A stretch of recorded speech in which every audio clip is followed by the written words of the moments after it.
이번 최신화 1096화의 표지입니다.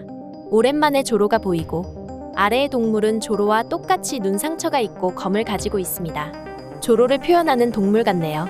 그런데 양쪽 눈을 뜬 상태입니다.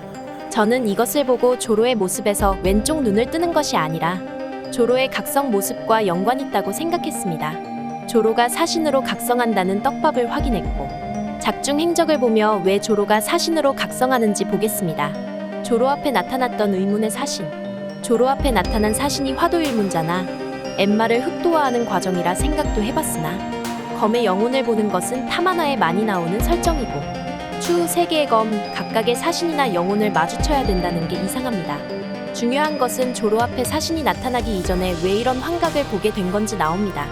초파가 말하길 조로는 잠깐의 초회복을 쓰는 대신 나중에 배에 데미지가 오잖아. 움직이지 못할 정도의 중상의 배라니 조로 안 죽겠지? 라고 말합니다. 여망의 설정을 가진 조로, 그리고 지옥의 왕이 되겠다고 말했던 의미심장한 대사. 이 장면은 조로만의 죽을 고비를 넘기는 과정이라고 생각됐습니다. 조로는 지옥이라는 설정과 연계돼 있고 추후 루피만큼 세지는 밸런스를 갖출 때 니카만큼의 각성폼이 필요할 것입니다. 돼주겠다 이거야. 지옥의 왕이 라고 말한 것은 아직은 지옥의 왕이 아니며 지옥을 지배하지 못했다는 것. 추후에 지옥이라는 공간을 완전히 다룰 수 있을 때 조로가 각성할 것으로 보입니다. 해당 장면이 나온 1036화의 제목은 무사도란 죽는 것이라 보았다. 추후에 조로는 전투에서 루피처럼 죽게 된 후 각성하는 것이 아닐까 싶습니다. 물론 연출은 크게 다를 것이며 조로가 보았던 사신이 현재의 지옥의 왕이라면 추후 조로가 죽음을 느꼈을 때 이 사신의 모습으로 각성할 것으로 보입니다. 그 이유는 사신으로 변하게 될 떡밥이 있습니다. 저는 이 장면을 보면서 의미심장했던 부분이 있습니다. 혹시 사신을 자세히 본 적 있으신가요? 왼쪽 눈을 먼저 떴다는 것을. 조로가 보았던 사신은 환각이자 현재의 지옥의 왕이며 조로가 죽을 때 조로만의 지옥이라는 공간을 완전히 통제할 수 있게 되는 것. 추후 죽게 될 조로는 사신의 모습으로 잠깐 이승에 돌아와 전투를 재개할 것으로 보입니다. 이때 사신의 모습은 표지의 사진처럼 두 눈을 뜬 상태일 것입니다. 현재의 조로의 모습으로 왼쪽 눈을 뜬다면 유치한 느낌이 있지만 각성 단계의 모습인 지옥의 왕, 사신의 외형으로 양쪽 눈이 떠 있다면 자연스러운 모습이 됩니다. 사신이 등장할 때 왼쪽 눈만 떠 있었던 이 부분이 저는 가장 중요한 복선이라 생각합니다. 왼쪽 눈만 있는 사신의 모습과 오른쪽 눈만 있는 조로의 모습이 합쳐지면 양쪽 눈이 있는 각성 모습이 되는 것이 아닐까 하고요. 조로와 관계없이 이번 1096화 최신화에서도 중요한 포인트가 몇 개 있었는데 1096화를 짚어보며 마무리하겠습니다. 1096화의 첫 장면은 인간 사냥대회 개시. 노예들에게 각각 등급을 부여하였고 슈퍼 레어 등급을 사냥 시 1만 점을 획득한다고 합니다. 또한 출발점에 신의 기사단 9명의 모습이 보입니다.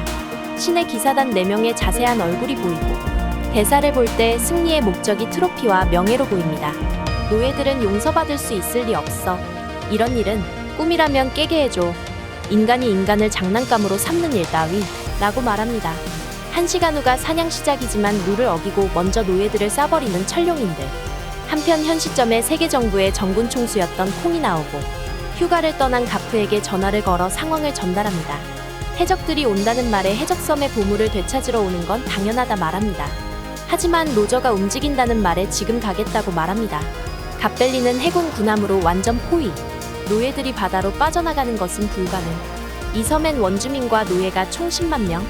자세히 보면 노예의 등에 관역판이 있고 최대한 중앙을 맞춰 높은 점수를 획득합니다. 이반코프는 3주간 진행되는 인간 사냥에 한 명도 살아남지 못할 거라고 말합니다. 다른 노예는 3주간 살아남으면 우리들은 자유의 몸이 된다 하고 이반코프는 전 대회의 생존자가 0명이라고 소리칩니다. 이에 도망칠 방법을 생각해내야 된다고 말합니다. 한편 갈링성은 동물계 열매 능력자를 타고 칼로 노예들을 베어냅니다. 점수는 벌써 1만 점. 이반코프는 상어어인의 도움을 받고 수갑을 부숴냅니다. 지니는 대회의 상품인 청룡의 열매와 도톰도톰 열매가 탈출의 열쇠가 될 거라 말합니다. 이반코프도 도톰도톰 열매로 사람들을 탈출시킬 수 있다 말합니다. 하지만 다른 노예가 열매 상품은 섬의 한가운데 있어서 무리라고 말합니다.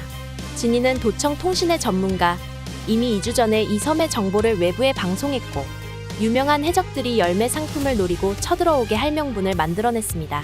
등의 관역에 화살이 꽂혀 피를 흘리는 쿠마는 자신이 미끼가 되겠다며 희생합니다. 앞바다 상황. 해군들에게 익숙한 배가 보입니다. 이것은 록스 해적단의 배. 이뿐만이 아니라 다른 거물급의 해적선이 보여 비상 상황이 시작됩니다. 록스 해적단의 모든 선원이 보이며 각각의 인물의 특징이 담긴 대화가 보입니다. 선장은 안중에도 없고 선원들은 열매 상품이 목적입니다. 자세히 보니 아마존 릴리의 황제 글로리오사의 젊은 적 모습이 보이고, 더 자세히 보니 빅맘을 해적의 길로 인도한 요리장 슈트로이젠도 보입니다. 이목구비와 스카프가 동일합니다. 록스 해적단 선원들의 얼굴이 자세히 보이고, 시키는 흰 수염이 리더인 척하는 게 마음에 들지 않는다고 말합니다. 특별편 영화에서 나왔던 시키의 대사가 이제야 이해됩니다. 변함없이 열받는 놈. 앞바다에 로저 해적단의 배도 보이고 순식간에 상륙합니다. 젊은 로저의 모습이 작중 최초 공개. 1년이라고 하는 로저 말의 의미는 알 수 없고, 로저 해적단을 막아서려는 상대는 신의 기사단. 로저를 찾아온 중장 가프도 도착. 보가드가 호위합니다. 한편 쿠마와 이방코프는 혼란을 틈타서 열매 상품을 훔쳐왔고 먹기로 합니다. 하지만 순식간에 빅맘이 들이닥쳐 열매를 뺏기게 됩니다. 당황하던 쿠마는 이방코프의 말을 듣고 허겁지겁 열매를 먹게 됩니다. 세턴성의 등장으로 쿠마는 공격당합니다. 세턴성, 버커니어족의 아이. 내겐 노예가 되거나 죽는 것밖에 허락되지 않는다. 쿠마, 할아버지 높은 사람이야? 태어날 때부터 높은 사람이라니 이상해. 나에게 지금 어떤 힘이 생겼다면 나는 니카처럼 불쌍한 사람들을 한 명이라도 더 많이 구하고 싶어. 둘의 상황이 어떻게 된지 나오지 않고 록스와 로저의 대화 소리가 들립니다. 장면은 소르베 왕국으로 전환. 쿠마는 갓벨리에서 노예 500명의 목숨을 구했고, 이방코프와 지니는 대단하다며 언제까지 기도하냐고 묻습니다. 이방코프는 도톰도톰 열매를 먹은 쿠마의 손이 사람들에게 자유를 주는 해방의 손이라고 말합니다. 해방의 손으로 니카와 비슷한 존재가 된 쿠마. 이방코프는 자유를 찾아 바다로 떠나겠다고 말합니다. 그렇게 쿠마와 4살 더 많은 지니는 행복한 삶을 꾸려나갑니다. 나이에 비해 덩치가 너무 큰 쿠마에게 돌을 던지는 꼬마들. 지니가 이들을 혼내버리고, 마음이 착한 쿠마는 꼬마들을 치료해줍니다. 이 꼬마들은 훗날 태어날 주얼리 보니의 해적단의 부하로 들어가게 됩니다. 멜빵옷, 주근깨, 모자, 눈썹이 동일합니다. 대식가인 지니는 부족하다며 쿠마가 양보한 감자도 먹습니다. 사실 처음부터 지니에게 감자를 더 많이 주었고 쿠마의 감자는 더 적었습니다. 지금의 생활이 행복하다며 우는 지니와 쿠마의 마지막 모습. 이번 화에서 지백이 등장하지 않은 것과 전투신이 나오지 않은 것이 아쉬웠는데, 현재 진행되고 있는 스토리의 중점이 쿠마이기 때문에 자연스럽게 스킵된 것으로 보입니다. 에그헤드 에피소드에서 보니와 쿠마의 이야기가 비중 있게 나왔는데, 다음화 소르베 왕국의 회상이 끝나면 쿠마의 개입이 진행되지 않을까 싶습니다. 갓벨리 회상 이전 보니가 세턴성에게 죽음을 당할 위기에 처하는 장면이 연출됐고, 보니가 쿠마를 떠올리고 직후에 회상이 진행됐습니다. 루피가 쓰러졌고 동료들은 지켜만 보고 힘을 못 쓰고 있는 상황인데, 쿠마의 회상과 끝남과 동시에 자연스럽게 에그헤드 섬에 쿠마의 개입이 진행될 것으로 보입니다. 한편 버커니어족에 대한 언급만 나오고 아직까지 자세히 풀어지지 않고 있는데, 과거 세계에 대적한 대죄를 범했다고 알려졌고 니카와 연관성이 있었습니다. 세계에 대적한 대죄는 버커니어족의 특수 능력 및 반란과 연관이 있을 것으로 보이고, 버커니어족이 니카에 대해 알고 있는 이유는 800년 전부터 두 종족의 접촉이 있었던 것이 아닐까 생각됩니다. 즉 버커니어족은 800년 전 조이보이와 함께 19인의 왕 세력과 전쟁을 한 종족으로 보입니다. 이는 킹의 루나리아족과 유사하며 멸종당한 종족이 계속해서 밝혀질 것으로 보입니다. 세계 정부가 창설되기 훨씬 전인 오랜 옛날에 레드라인 위에 살았던 종족이 루나리아족, 800년 전 조이보이와 맞서 싸웠던 버커니어족. 사실 세계관에서 희귀종이라 불리는 종족들은 800년 전의 시기에 19인의 왕과 전쟁 후 패배한 종족들이 아닐까요? 루나리아족과 버커니어족의 공통점이 뛰어난 전투 능력이라는 점으로 볼 때 전쟁을 했던 종족으로 보입니다. 추가적인 희귀 종족은 푸딩의 사만족. 사만족 또한 세계 정부에 위협적입니다. 제3의 눈을 개안하면 로저처럼 만물의 소리를 들을 수 있고, 빅맘은 이를 이용해 원피스를 얻으려 했습니다. 세계 정부의 위협적인 사만족 또한 800년 전의 시기에 조이보이와 같은 편의 종족이었을 것입니다. 에그헤드 에피소드에서 버커니어족의 전반부 내용이 풀어지고 엘바프 섬에서 나머지 희귀종들에 대한 내용이 풀어지지 않을까 생각됩니다. 곧이어 등장할 에그헤드 에피소드에서 쿠마가 등장해야 될 이유는 딱 한 가지가 있습니다. 현재 에그헤드 섬 전역은 어떻게든 빠져나가지 못하게 섬 전체를 해군들이 둘러싸고 있습니다.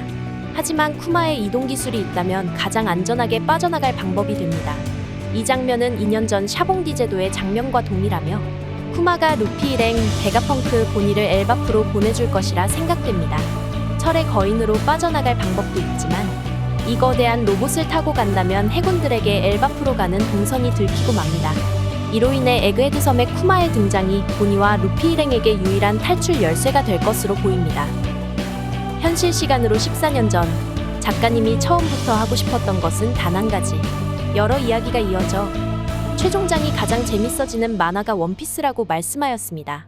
26년간의 스토리가 연결될 다음 이야기도 기대됩니다.